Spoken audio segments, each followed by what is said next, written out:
Os dados da Organização Mundial da Saúde são alarmantes.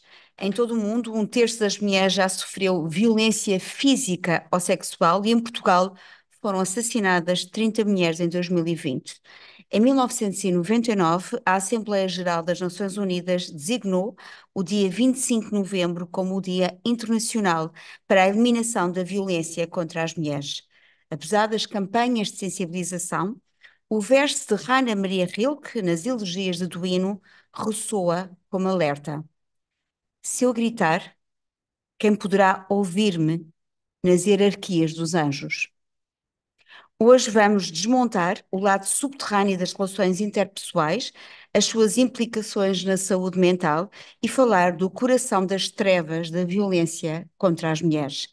A convite da presidente da Sora Optimist International, Clube Lisboa Caravela, Susana Barbelio e Oliveira e Barbeira e da Ivone Matos, agradecemos a presença de dois especialistas da área da saúde mental, a psiquiatra Graça Vilar, diretora de Serviços de Planeamento e Intervenção do Serviço de Intervenção em Comportamentos Aditivos e nas Dependências, e o psicólogo André Tavares Rodrigues, diretor do Departamento de Psicologia, Ciências do Desporto e professor auxiliar do Instituto Superior Manuel Teixeira Gomes, do Grupo Lusófona.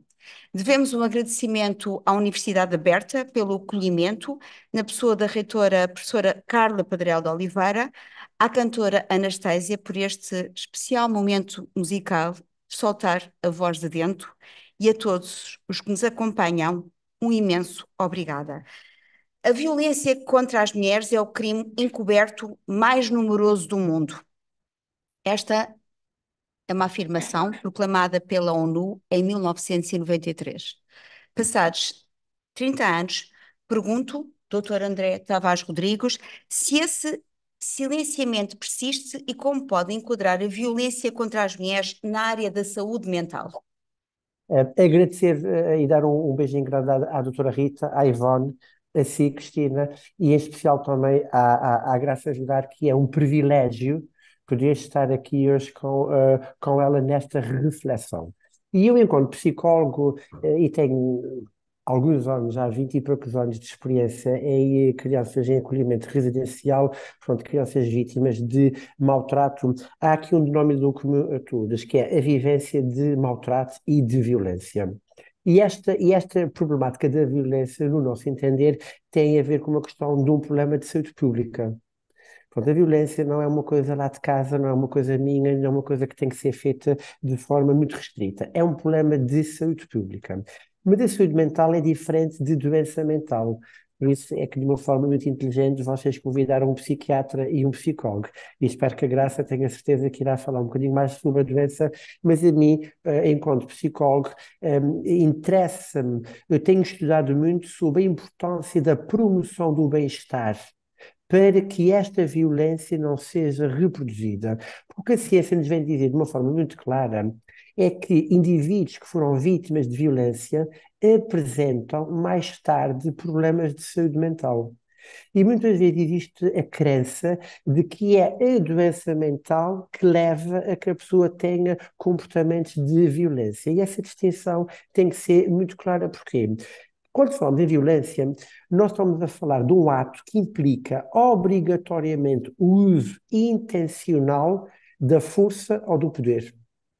E esta força e poder é que vai aumentar a probabilidade de produzir um dano psicológico, uma consequência psicológica. E é aí que nós psicólogos, é aí que nós, toda a sociedade, temos que estar atentos a identificar estes danos, estes sinais. E estamos a falar que tipo de violência?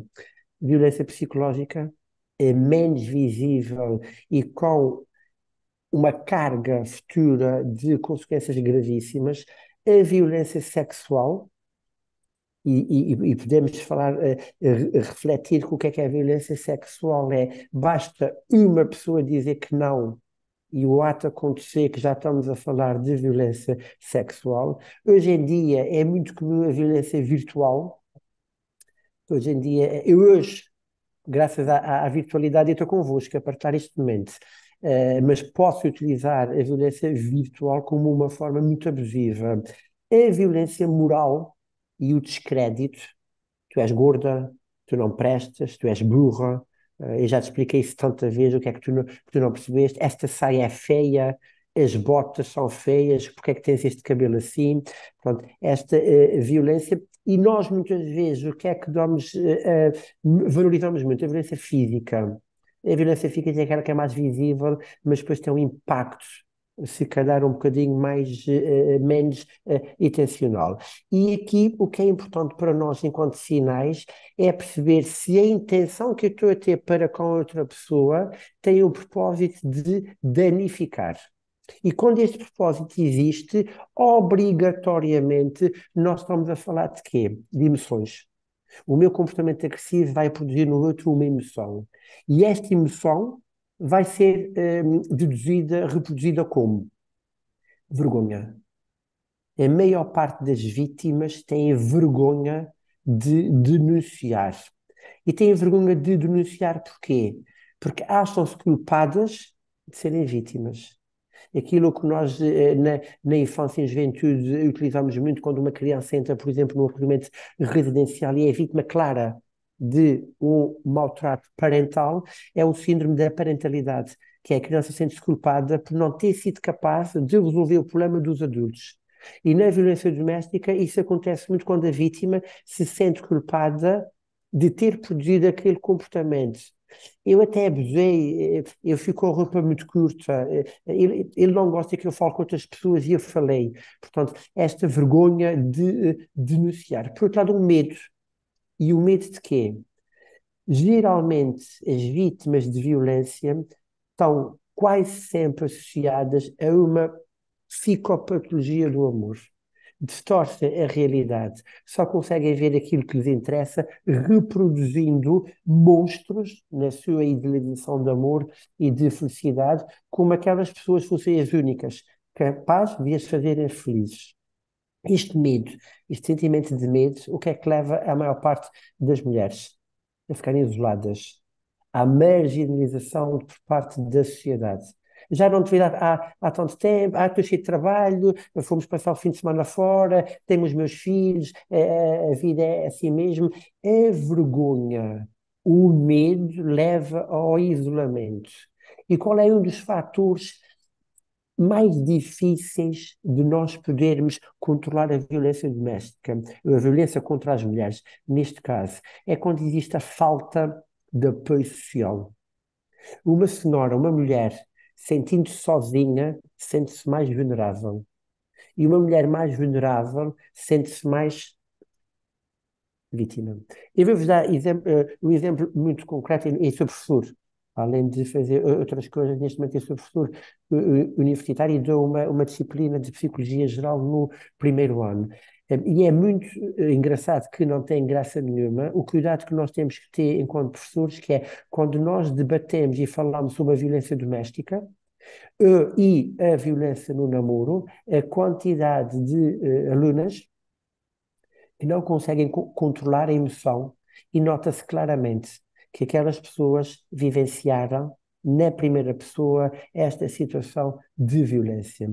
E isto acontece muito mais nos centros não urbanos. A validação do ato leva à revitimização. A coisa pior que pode acontecer a nível de estabilidade emocional a uma pessoa é dizer que me dói os dentes. Ninguém, o exemplo é absurdo, mas dói-me os dentes, ninguém liga e o dente cai. E este sentimento de revitimização é importante para a nossa sociedade e para técnicos. Porquê?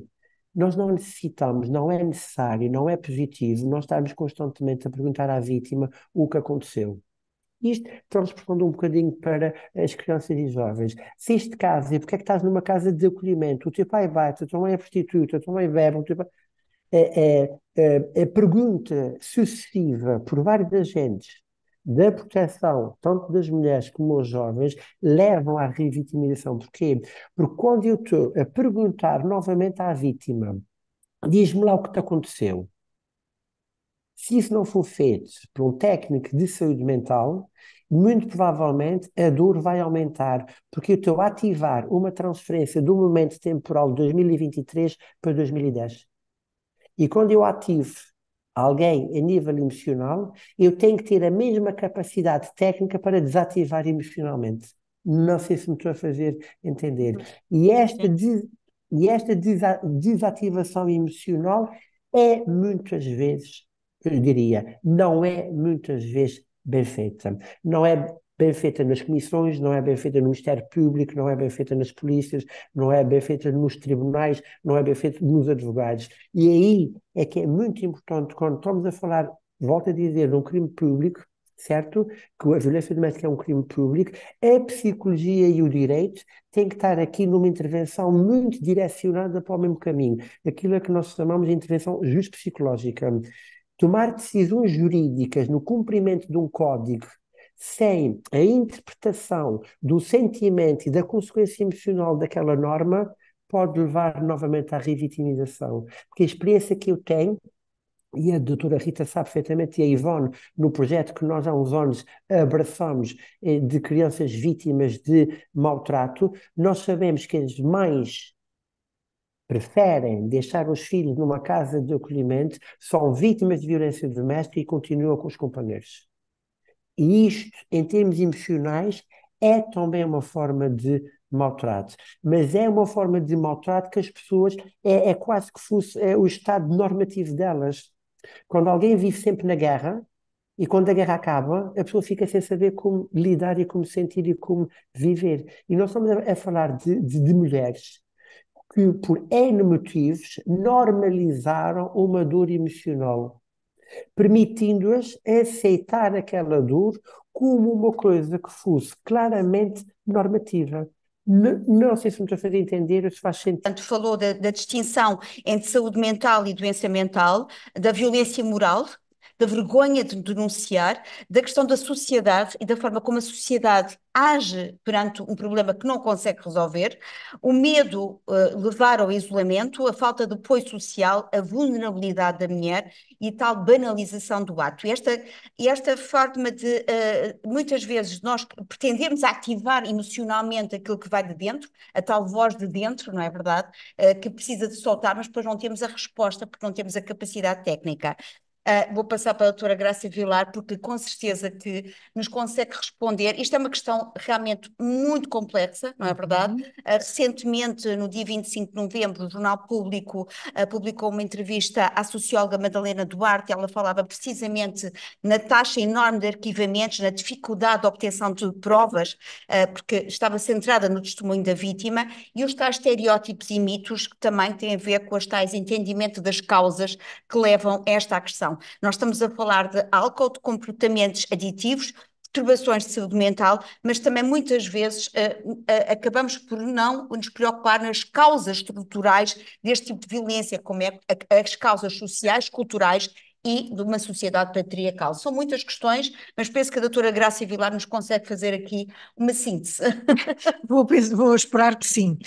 Muito obrigada. Em primeiro lugar, quero agradecer o convite, claro, para estar aqui convosco, à doutora Susana Barbeira, que teve a amabilidade de me convidar, à minha, aos colegas do painel, à Cristina, combinámos tratarmos assim, à Cristina e ao André, e às pessoas presentes aqui, e permitam-me, de alguma forma, agradecer em particular a um colega, homem, que está na sala, e que é um ilustre psiquiatra, meu amigo também, e que teve a amabilidade de estar aqui presente com a professora Maria José Escolástica, a quem também agradeço o convite, e a todas as presentes. Portanto, as pessoas que estão online não nos veem, mas está aqui um homem que também, ao longo da sua vida profissional, muito tem, e temos trabalhado, em alguns casos, em conjunto destas situações. E então, respondendo ao que a Cristina me colocou, temos aqui um ponto de partida que acho que muitas das vezes as pessoas têm dificuldade em entender, apesar de nós, com alguma facilidade, dizermos que há uma invisibilidade de toda esta problemática.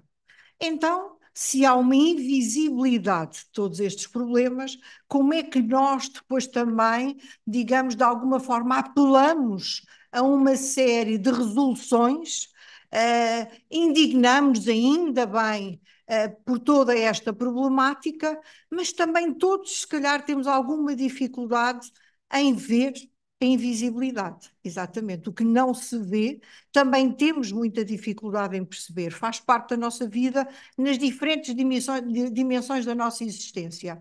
E é exatamente através da expressão do comportamento em que nós muitas das vezes estamos perante até pessoas de alguma proximidade na nossa vida diária e não entendemos o comportamento dessas pessoas e questionamos. Parece que as coisas estão fora do sítio. Exatamente, que é a expressão, algumas das vezes, do sofrimento que vai, podemos dizer, na alma, como o André falou, também do que está oculto, e é exatamente esse sofrimento que é extremamente importante nós ajudarmos as mulheres, todas as mulheres, os homens, as crianças, darem voz a esse sofrimento.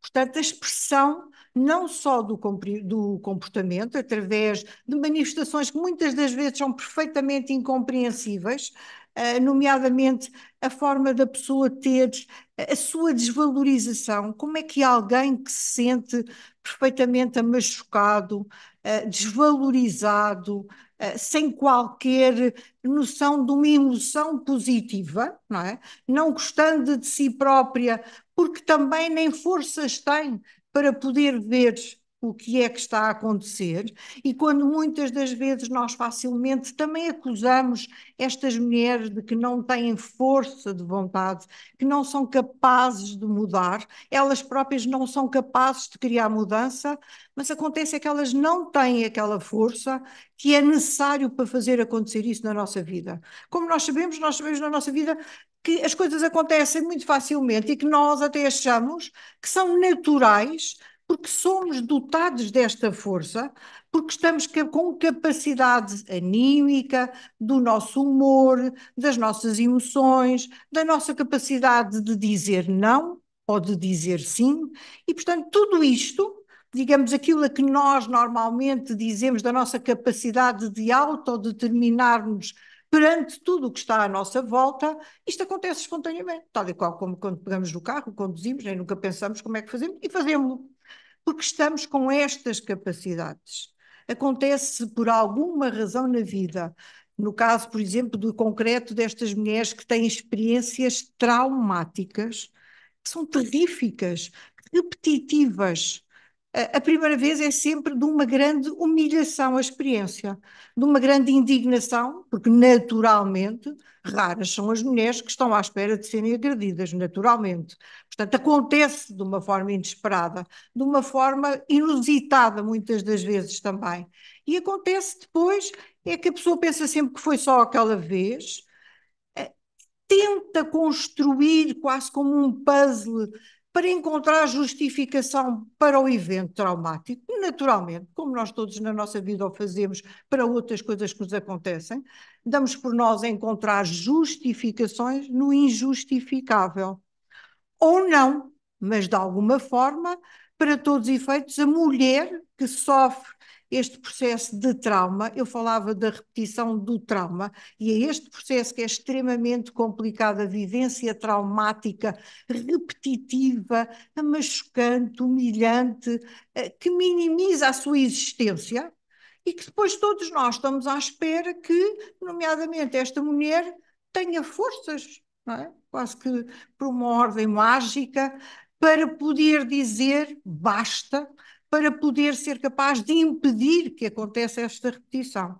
É quase um paradoxo também de nós todos que estamos, e neste processo de trabalho que temos nós na saúde mental, é extremamente difícil quando estamos perante estas mulheres em que a sua saúde mental está perfeitamente maniatada, está machucada, muitas das vezes até em situação mais extrema, está ausente. E a própria mulher acontece que se ainda tem alguma capacidade de adaptação, alguma capacidade de lidar com aquilo a que nós chamamos as estratégias de coping, portanto, isto é lidar com este processo traumático, também pode arranjar, pela sua capacidade de mecanismo de defesa, do que é machucante, do que é um sentimento negativo, e todos nós na nossa vida temos experiências de emoções que são desagradáveis.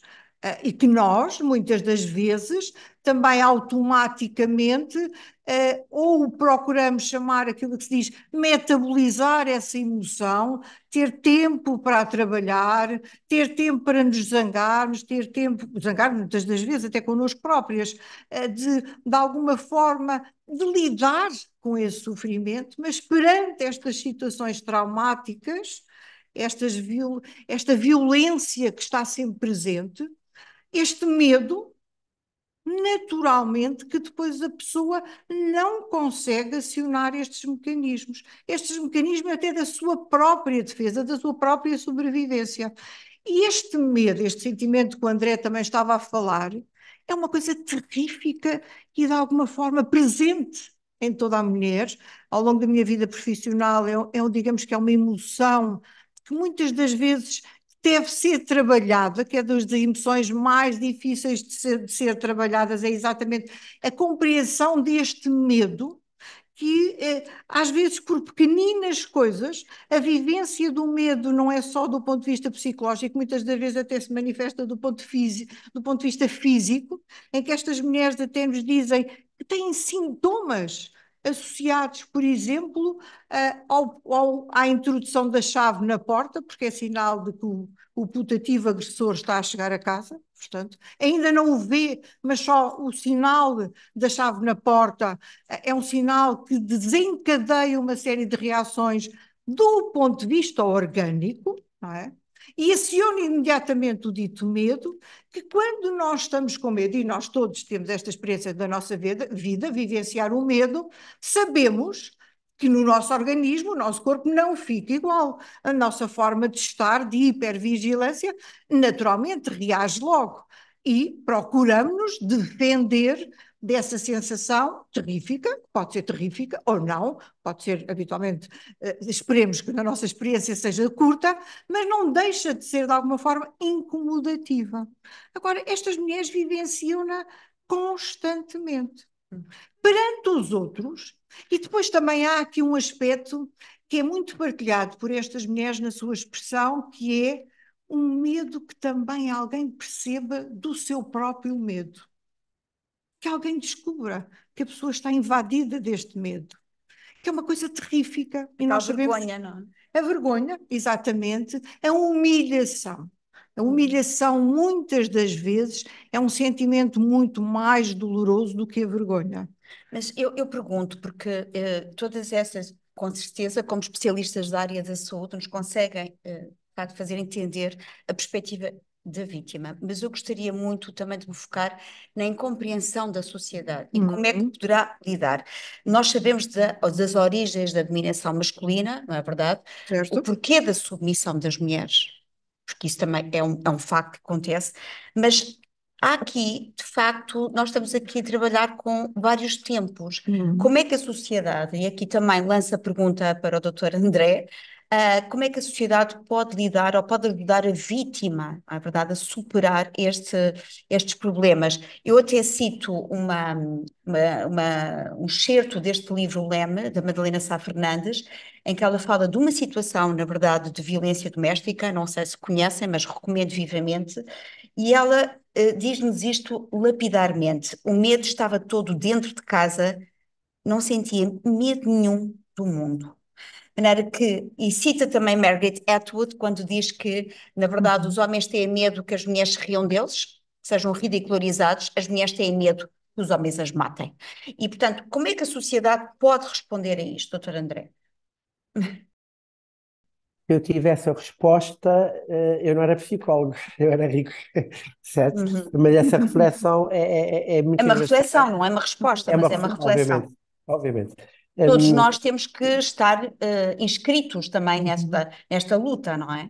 de uma forma muito clara, eu diria que seria a falta de compromisso afetivo de sociedade dos problemas.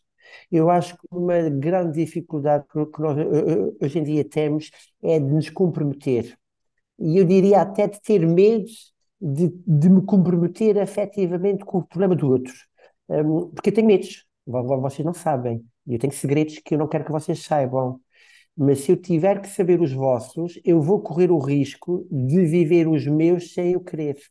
E então, este caminho, esta distância entre o meu medo, que eu não quero ser descoberto, e o medo da outra, muitas vezes impede a própria sociedade de ser uma sociedade mais justa e uma sociedade mais inclusiva. Porque há ferramentas, há instrumentos, há programas, há validações internacionais que dizem como é que nós temos que fazer, mas não há nenhuma ferramenta técnica que me diga como é que as senhoras e o senhor que está à minha frente vão se comprometer efetivamente com esta causa. Porque isso implica medo, isso implica a gestão e do reconhecimento de que eu também tenho que tratar dos meus medos, dos meus monstros e da minha infância. E Faz-nos isto leva, olhar para nós, não é? é Faz-nos que olhar para nós. numa Sim. palavra, consciencialização. Nós temos que ter a consciência que o vosso bem-estar permite do meu olhar atento aos vossos sinais. E nós, muitas vezes, hoje, por medo de querermos nos conhecer a nós próprios, não permitimos olhar as vítimas que estão claramente à minha frente.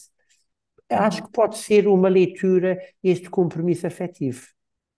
É a tal invisibilidade que a doutora Graça Vilar estava a Correto, falar há pouco. correto. Aliás, todos nós nos lembramos da frase do príncipezinho: o essencial é invisível aos olhos, não é?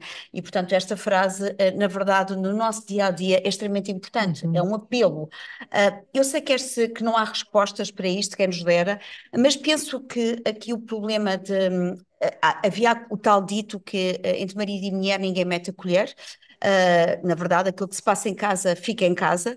A partir dos anos 70, na verdade, houve uma consciencialização e Portugal, na verdade, tomou as rédeas na legislação progressista, mas depois isso também acaba por não ser, não há aqui uma atuação em conformidade. Eu pergunto, como é que, por exemplo, nós estamos a falar de uma psiquiatra, um psicólogo, que são especialistas da área da saúde, mas nós, enquanto sociedade, enquanto cultura, da parte da educação, da parte da casa, da família, como é que nós podemos responder?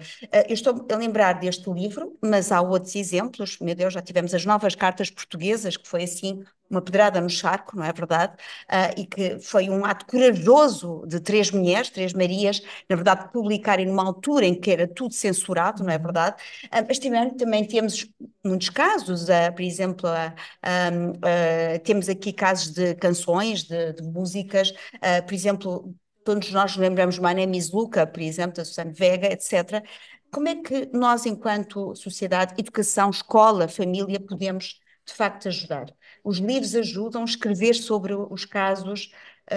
Como é que, doutora Graça? Eu acho que nós todos, nós todas e nós todos, em conjunto temos muito trabalho a fazer, mas todas nós temos a responsabilidade de também fazer acontecer. Isto é, quando nós falamos de uma sociedade com uma determinada cultura, com um pendor ainda muito sobre os valores da determinação do homem, a presença da dominância do masculino, mas também nós, todos nós em conjunto, homens e mulheres, podemos construir sociedades e trabalhar para que as sociedades sejam mais saudáveis. Uma sociedade mais saudável é uma sociedade em que dá lugar à felicidade, em que dá lugar ao bem-estar, em que dá lugar à inclusão, ao respeito pelo outro. E não só pelo outro, mas aceitar a diferença. Cada um é uma pessoa só, tem determinadas características, é diferente de mim. E é este trabalho que nós todos, em conjunto, todos temos responsabilidades. Todos. Não há aqui nem o Ministério da Justiça que é responsável porque deixa atrasar os processos. E como é que é possível acontecerem estas coisas todas com as mulheres? Como é que é possível não se controlar os agressores? Não. Somos todos responsáveis. A saúde, a educação, e todos temos este papel de construir sociedades saudáveis, de bem-estar. É evidente que isto é extremamente difícil com tantas dificuldades que há nas sociedades, mas é um trabalho que nós todos em conjunto temos que fazer, nomeadamente com as gerações mais jovens, mais novas, e são eles que também, os mais velhos, têm que se dispor também à a aprender com eles e eles também, em conjunto, construir este bem-estar, porque não é, digamos, o tratar-se a doença mental, chegar-se ao ponto da doença, nós queremos estar antes, nós queremos estar na saúde mental, porque havendo saúde mental, consequentemente, não há estes processos. É evidente que vão dizer, mas como é que não há violência? É lógico que há de haver, pelas características do ser humano, mas se nós todos formos capazes de fazer muitos destes encontros, estas conferências, dar a conhecer, isto tem imenso valor. Nós às vezes é que pensamos que não tem, mas tem imenso valor. O valor de também as pessoas que nos estão a ouvir saberem que as pessoas que nós todos estamos em conjunto a pensar nesta situação que é muito difícil de resolução, mas tem resolução. A esperança é que não pode ser abandonada. Sim. Este aspecto é que é muito É importante. muito importante. A esperança, este grito de esperança. A doutora Graça Vilar, é verdade que todos nós, por exemplo, em situações de sala de aula, fomos habituados a determinados textos literários que acabam por construir, no fundo, estarem na nossa construção, enquanto seres, enquanto identidade. E, na verdade, temos sempre aquela ideia do príncipe encantado, da princesa, portanto, há sempre uma espécie de uma aspiração, de um certo romantismo, não é verdade? Estou-me a lembrar, por exemplo, nos clássicos gregos, por exemplo, na Odisseia ou na Ilíada, os guerreiros gregos que raptavam e se apoderavam das mulheres dos inimigos, e isso é tratado como uma coisa banal. Estou-me a lembrar, por exemplo, dos nossos clássicos, não é verdade? O Júlio Diniz, por exemplo, que falava sempre do lar, da domesticidade, e, portanto, a mulher também sempre muito delicada, muito feminina, e, portanto, e o domínio do homem, portanto, esse aspecto lúrico do homem. Esses estereótipos também têm que ser desmontados. Não é deixando ou cancelar esses livros, muito pelo contrário, é dá-los, mas explicando à luz dos nossos tempos. Não consideram, doutor André, eu sei que está quase a despedir-se, eu vou terminar agora consigo, para depois continuarmos com a Certo. doutora Graça Vilar. O que é que se pode, por exemplo, a garota não, que tem tido uma expressão muito importante na nomeação até das mulheres que foram assassinadas, e isso de facto cria impacto nos concertos, as redes sociais, as vossas conferências, todas estas, a Annie Ernaux, o Prémio Nobel, não é verdade? Que, Certo. entretanto, em vários livros, como O Acontecimento, fala das situações das mulheres. Como é que nós, portanto, agentes, professores, pais, amigos, etc., podemos contribuir para que, de repente, toda a gente esteja inscrita nesta história? Em 2 minutos, é o tempo Em que dois tenho, minutos. porque tenho os meus alunos à minha espera, é investir na escola. Se Uhum. nós começarmos a investir naquilo que a Graça estava a dizer e muito bem, na prevenção da violência nas escolas, como a escola também é um veículo de transmissão de valores, nós pudermos ir por este mecanismo. Eu digo sempre aos meus alunos, porque é que o professor André não mata? E eles dizem todos, porque não vai para a cadeia, porque não quer ser apanhado. Não, o André não mata porque foi ensinado a não matar, porque a vida é um valor. E Uhum. estes valores nós temos que voltar a ensinar aos nossos filhos, aos nossos sobrinhos, aos nossos alunos, mas queria terminar com uma frase para dar sequência àquilo que a Graça disse muito bem, no caminho da sociedade saudável. E como é que nós chegamos lá?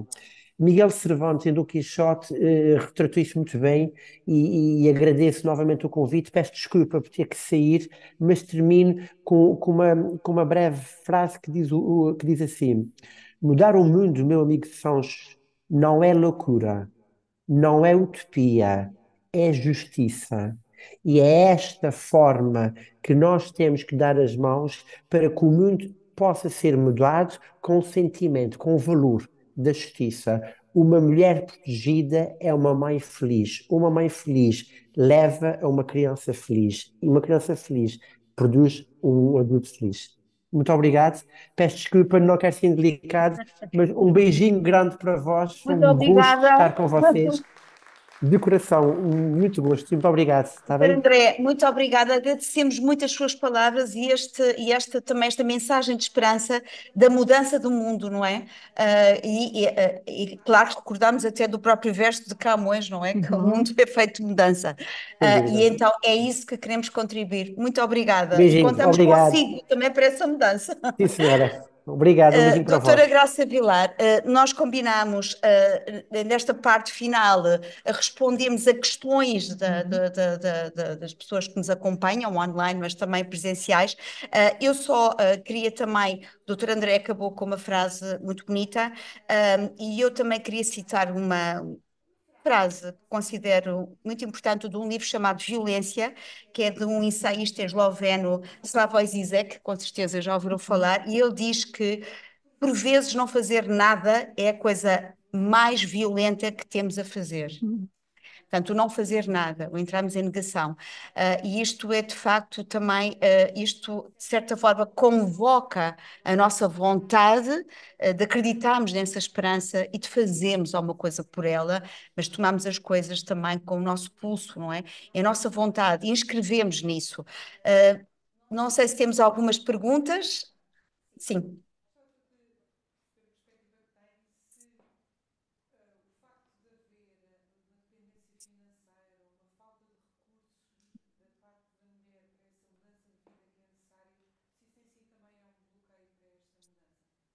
Naturalmente que é um aspecto extremamente difícil com que as mulheres se deparam nessas situações. Portanto, muitas das vezes a mulher sente-se maniatada pela agressão e maniatada pela sua existência, que é como se também perante todas as dificuldades ela não vê outro caminho senão a submissão, porque acha que não tem alternativas. Acha que não tem. E este aspecto é que, se calhar, nós todos, no seu conjunto da nossa existência, nós, Estado, nós, sociedade, é que temos que ter a dita responsabilidade de fazer sentir a esta mulher que provavelmente pode não ter aquela capacidade económica que eventualmente aquele homem lhe podia proporcionar, mas o Estado, a responsabilidade que existe de cuidarmos destas pessoas, de alguma forma há alternativas na sua existência, que podem não ser aparentemente tão encantadoras, mas são livres daquela agressão, são livres daquele esmagamento em que ela se encontra. Então é esta voz que temos que dar, permitir que as mulheres peçam ajuda, que é este aspecto extremamente importante, para também poderem sentir que não estão sós. Este aspecto é uma coisa terrífica que a própria problemática coloca as pessoas numa grande solidão.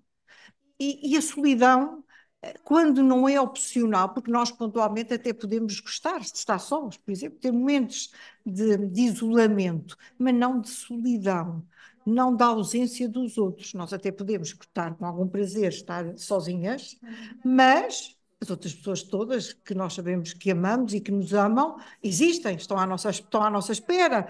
E, portanto, não é a mesma coisa em que estas mulheres, ainda que existam com este agressor, muitas das vezes têm que cuidar de filhos em que elas próprias não têm condições para estar a cuidar deles, sentem-se perfeitamente machucadas e num sofrimento atroz, porque se sentem, por um lado, são acusadas de serem más mulheres, não é? Tu és má, tu és feia, tu és horrível, tu és tudo mau.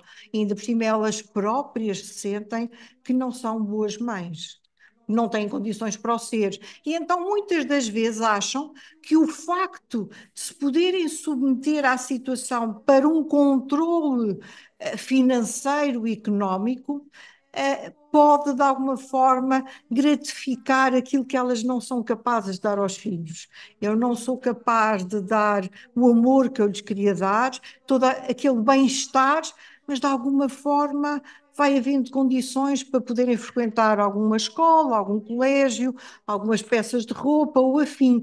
É quase como também ser uma possibilidade de sobrevivência para aquela mulher que está profundamente isolada e por isso sente-se maniatada em todos os aspectos. E não há dúvida que há a realidade, há o princípio da realidade.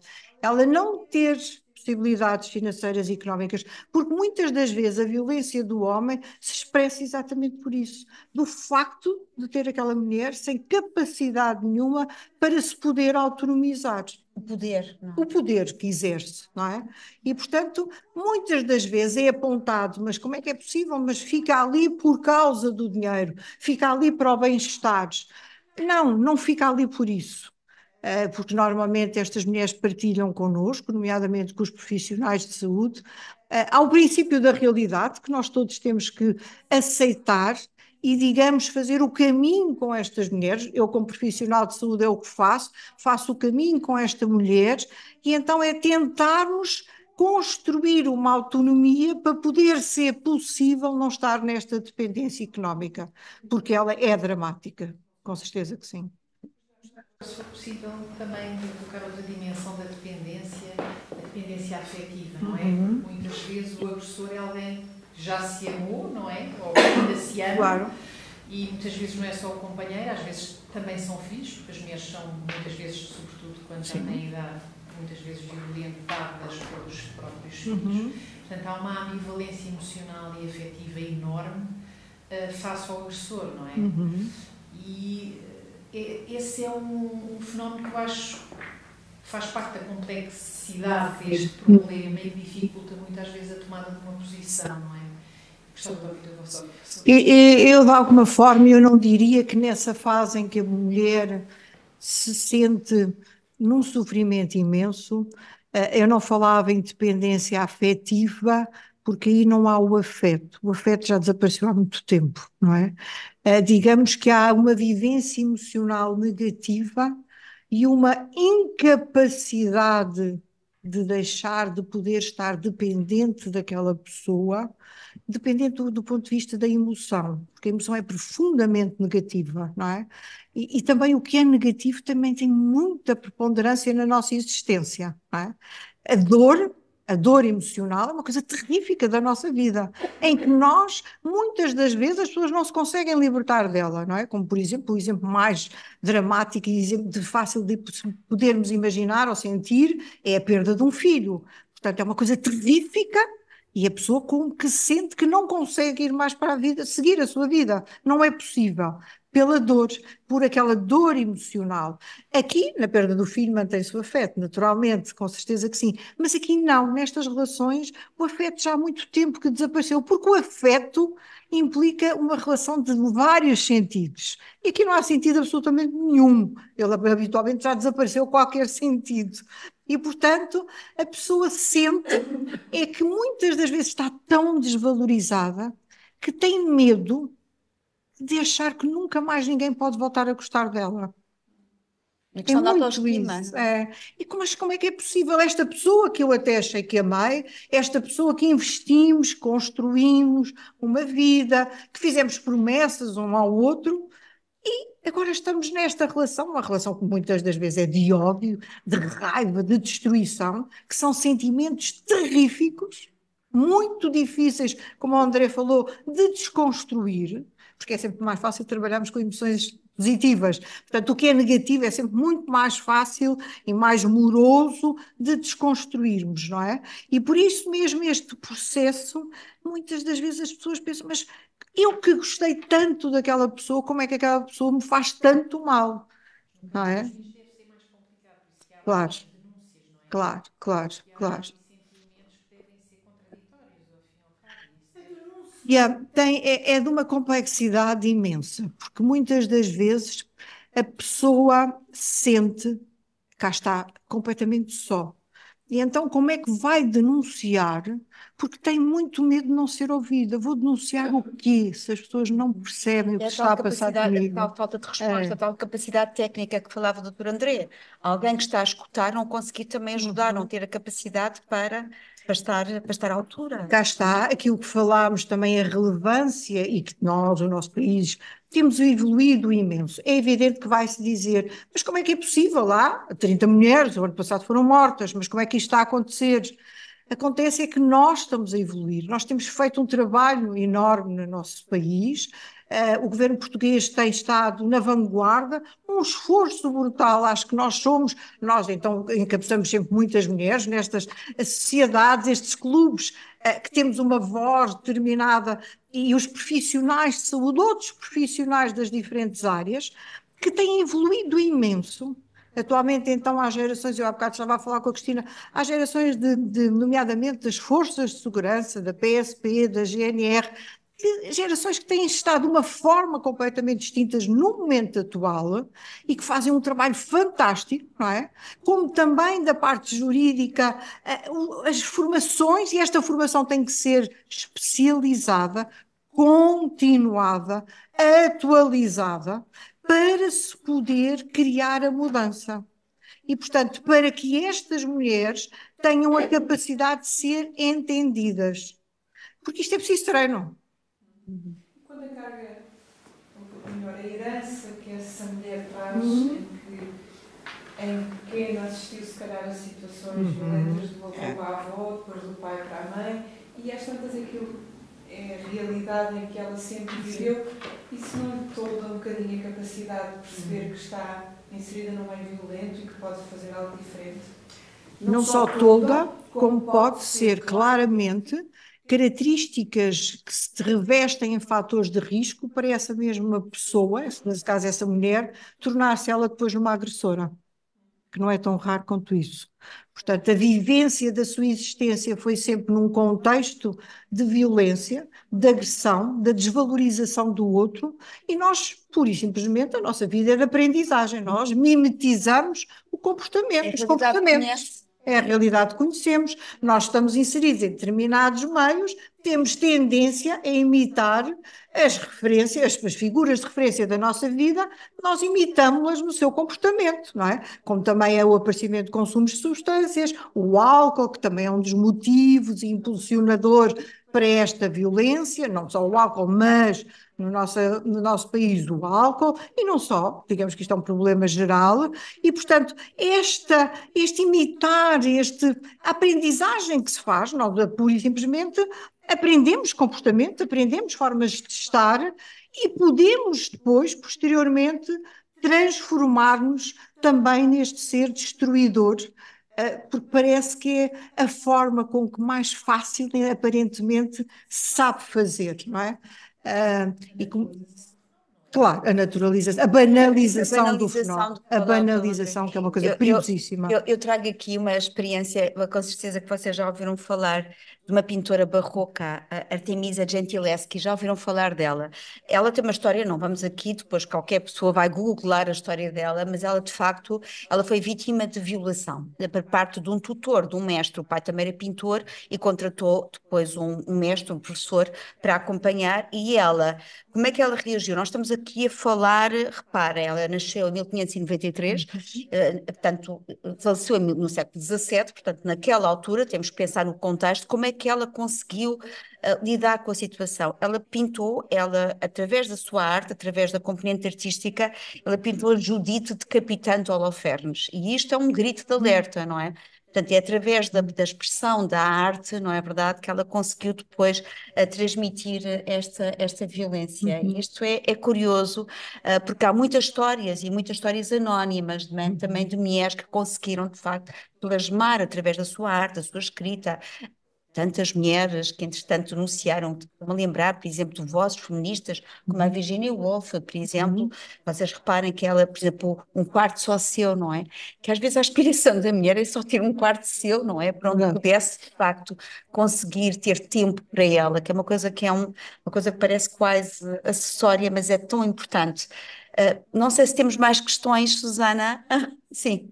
Eu gostava de louvar as apresentações que foram aqui produzidas com muitíssimo interesse e referir a questão da prevenção da violência.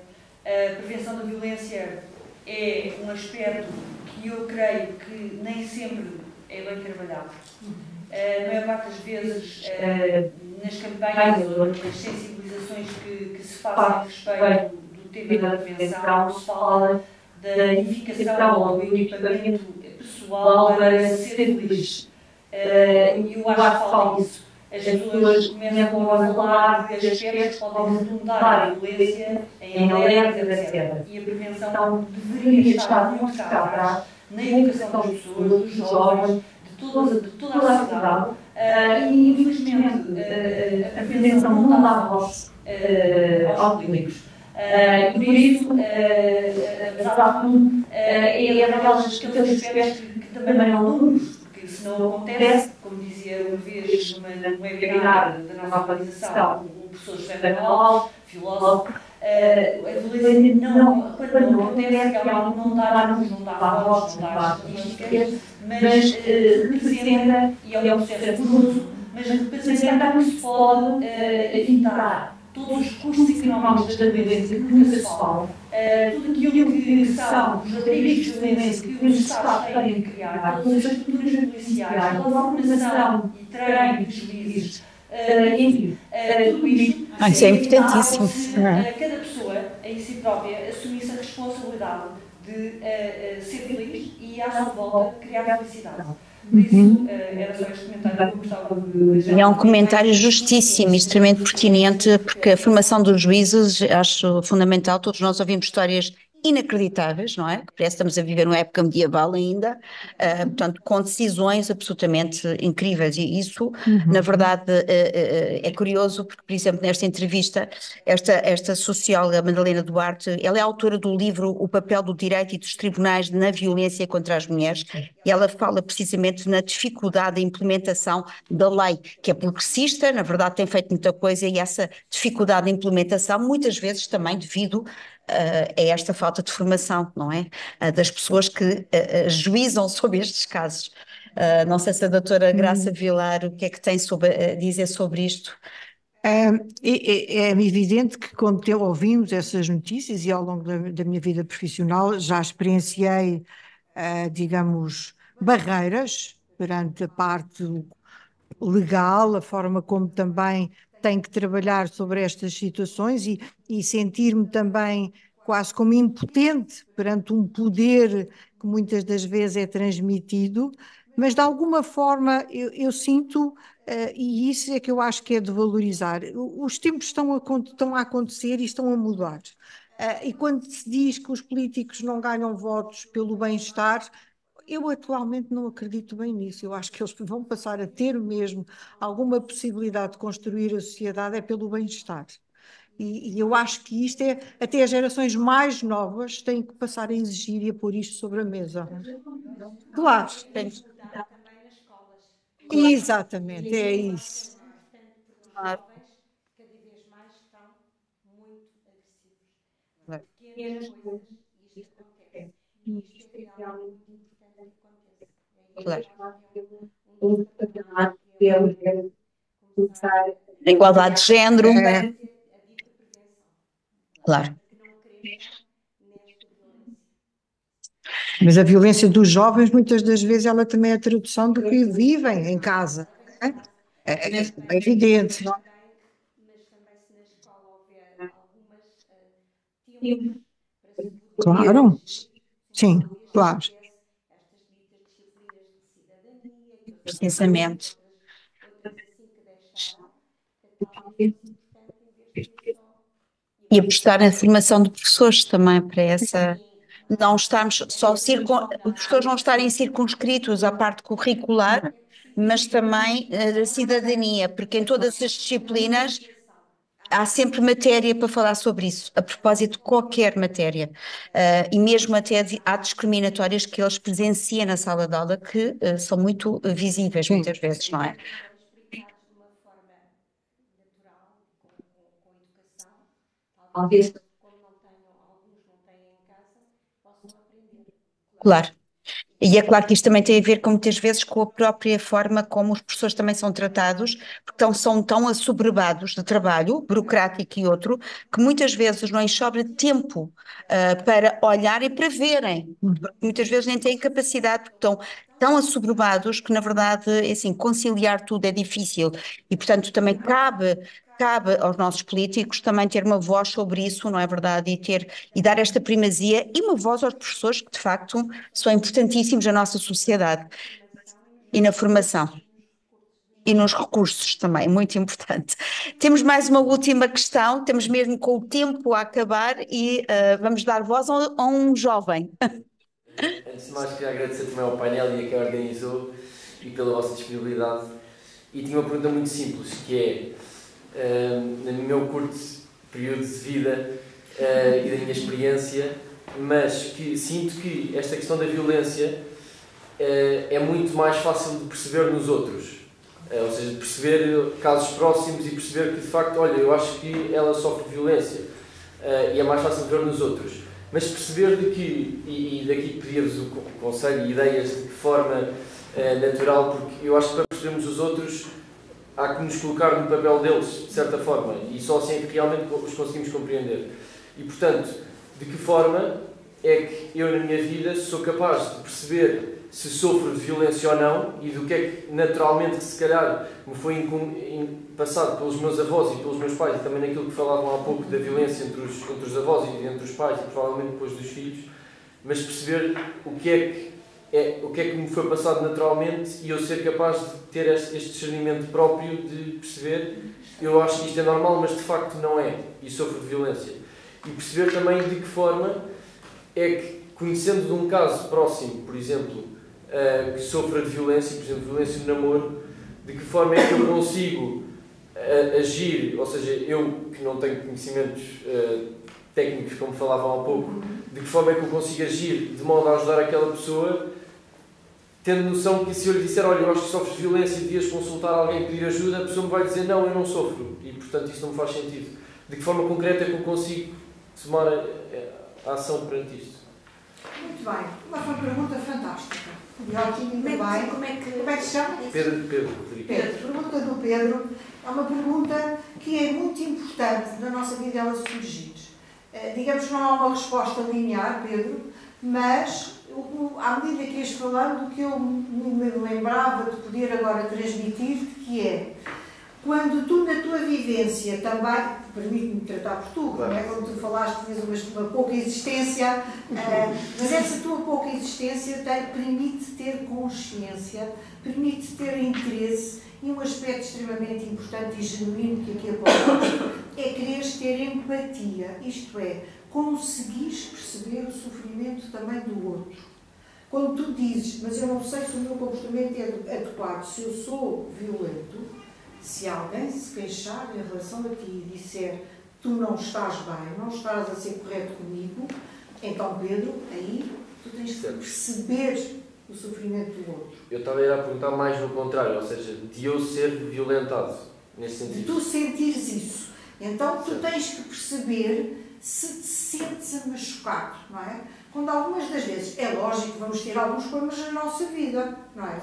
Há coisas que nós não conseguimos perceber. Se tu não tens voz na tua vida para expressar, nomeadamente, essa incompreensão, então, se calhar, não está bem o que se está a passar à tua volta, percebes? Naturalmente, nós temos que ter momentos, porque é natural vivermos momentos que não são agradáveis para nós, não é?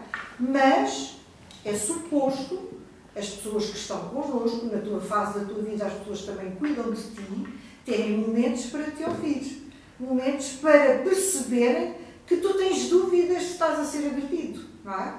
Que te sentes violentado. Então, se tu não tens ninguém que te ouça, não é? Isso não interessa agora para o caso, vamos imaginar que a pessoa na fase da tua vida não tem ou acha que não tem ninguém que te ouça, então procura alguém de fora das tuas relações de proximidade. Às vezes conseguimos falar melhor, ou com um professor, a gente sempre há sempre um que é mais correto que o outro e tal, é mais simpático e a gente consegue chegar lá. Ou então algum pai ou mãe de algum dos amigos, aquela tia que a gente trata por tia, mas não é tia, que se calhar é tão disponível, se calhar eu até consigo falar com ela. Às vezes resulta mais do que naquele momento a pessoa acha que não está a conseguir falar com as pessoas que estão na sua proximidade, que as pessoas que eram, em seu entender, naturalmente capaz era de cuidar, de notar que eu não estou bem. Percebes? E quando também tens alguém na tua proximidade, um amigo, que tu achas que até não está bem, tu não vais dizer, se calhar ele não aceita, estás a ser violentado ou violentada. Mas podes dizer é que estás preocupado com ela ou com ele, porque achas que não está bem, que está triste, que não consegues perceber o comportamento do outro. Tu podes ir por aí.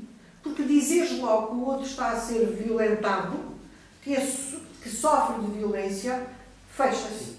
Naturalmente. Uma abordagem muito agressiva. Não é agressiva, é mais assustador, percebes? Tu consegues chegar mais ao outro se disseres, falaste de ti. Eu estou preocupado contigo. Então, encontrar isto com a Marta. Eu acho que é super pertinente esta questão. Eu acho que frequentemente quando nós vemos alguém próximo de nós que está a sofrer algum tipo de violência, queremos muito proteger essa pessoa. Exato. E vamos ter sempre muito aquele intuito de não, isto tem que parar já, temos de quebrar aqui o ciclo. Mas muitas vezes isso leva a uma quebra na nossa relação com essa pessoa e, portanto, a pessoa que está a ser violentada fica mais isolada. Vê-se ao espelho, não é? E, portanto, nós queremos proteger esta relação, não é? Queremos alertar, mas de forma a não ter esta quebra na relação afetiva, porque senão... Posso colocar uma última questão? Por mim, eu estou bem, não sei se temos tempo. Falamos muito aqui da vítima, o violentador não é uma vítima também? Às vezes é. Em grande parte das vezes eu também acho que sim.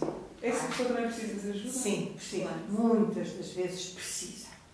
É mais difícil ainda, as experiências, aliás, eu acho que é uma grande curiosidade que muitas das vezes nós psis, e aqui o colega também, psiquiatra aqui da sala, se calhar também pode ajudar nesta reflexão, que é, e nós já temos partilhado na nossa vida profissional, eu já tive a experiência de me sentir violentada como doente, e pedir ajuda ao colega para ser ele a lidar e de alguma forma a proteger-me. Cá está. Isto também é extremamente importante. Os profissionais, que muitas das vezes é difícil lidarmos com estas situações do agressor, que tem coisas que nós não gostamos, que nos sentimos inquietas, frágeis, e também temos a capacidade de pedir ajuda.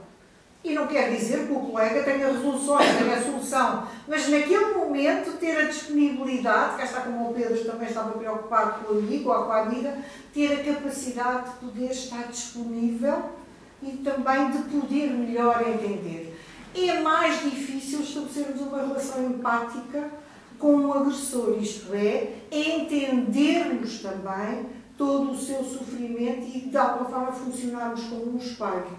Mas aprende-se. Aprende-se e eu acho que, em meu entender, estes programas de cuidados do agressor têm que crescer, nomeadamente no nosso país, temos que fazer mais, acho que sim. É uma questão muito pertinente. E já existem, inclusive, organizações internacionais só dedicadas a engagement, men engage, por exemplo.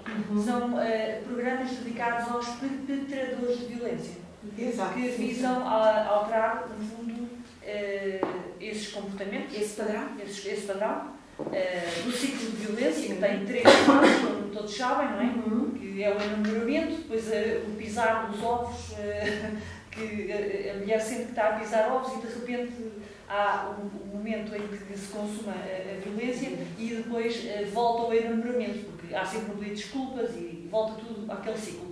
E isto também é uma doença mental. Há aqui um padrão de doença mental. E ajudar os homens faz parte até das normas da Convenção de Istambul e é um dos programas que todos os países que fazem parte do Conselho da Europa e ratificaram a Convenção têm que seguir. Eu lembro-me sempre aquela música do Jorge Palma, que sinto-me frágil, porque, na verdade, há muita dificuldade, mais para os homens até, mas também para as mulheres, de dizerem: eu estou frágil, eu estou vulnerável, eu preciso de ajuda. E todos nós.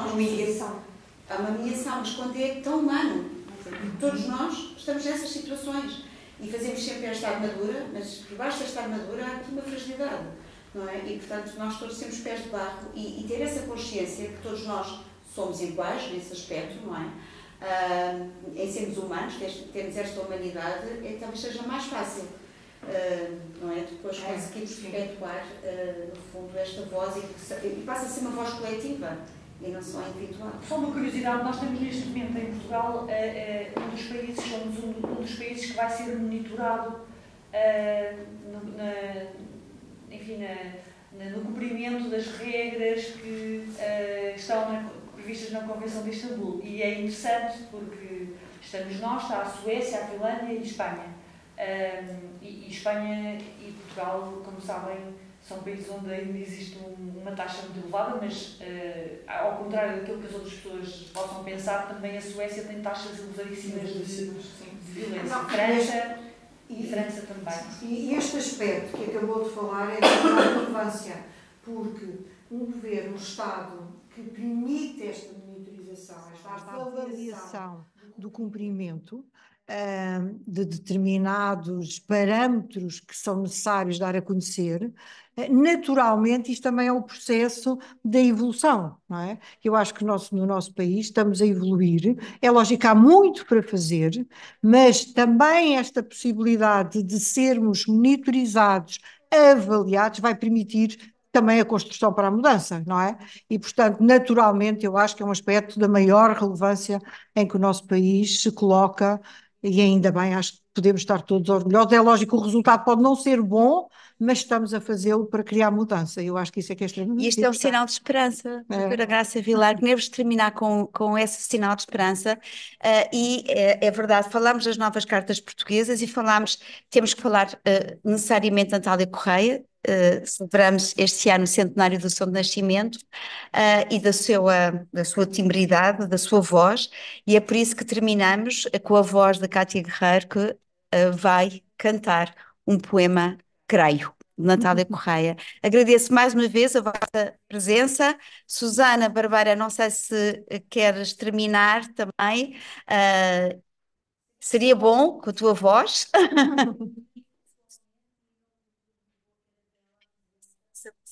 As vossas palavras. Eu acho que ficou esta mensagem de esperança, da prevenção sim, mas que cada um faça o seu caminho, este caminho da humanidade. E certamente teremos uma sociedade melhor e mais humana e mais perfeita. Muito obrigada por essas palavras.